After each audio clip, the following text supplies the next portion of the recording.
Chapter 13, and the winner is... Hey, look, somebody shouted. The judge for the sandcastle contest is coming. A man wearing a tuxedo and one of those tall Abraham Lincoln hats was looking at somebody's sandcastle down the beach.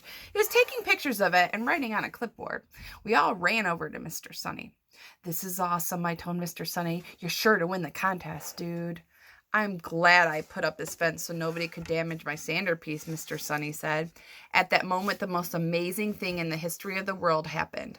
Look up in the sky, Andrea shouted. It's a bird, Michael shouted. It's a plane, Neil shouted. No, it's somebody parasailing, I shouted. It's Mr. Granite, Ryan shouted. And sure enough, that crazy Australian long-distance swimming sand monster zombie guy was flying through the air with a parachute on his back. A boat in the water pulled him. He's flying pretty low, Andrea said. I hope he doesn't get hurt.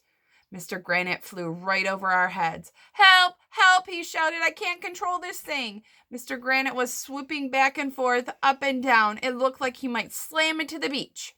Watch out! Somebody yelled. Run for your lives! Shouted Neil, the nude kid. Suddenly, Mr. Granite started dive-bombing toward the ground. He was right over our heads. We dived to get out of the way. Oh no, yelled Mr. Sunny. He's going to hit!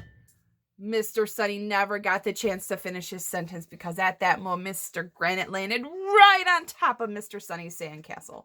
Bam! Mr. Granite crushed it. I mean, it was totally flattened. Mr. Sunny's amazing sandcastle looked like a big pile of sand again, with a pair of feet sticking out of it. Wow, everybody said, which is Mom upside down. It was a real Kodak moment, and we got to see it live and in person. My centerpiece is ruined, Mr. Sunny screamed. Now I can't go to France to study sand sculpture. My life is over. Mr. Sunny went running down the beach, shouting a bunch of French words that I didn't understand. He seemed pretty upset. I couldn't blame him. I'd be upset too if a shark chased me around and I almost drowned and some nutty parasailer crushed my totally awesome sandcastle.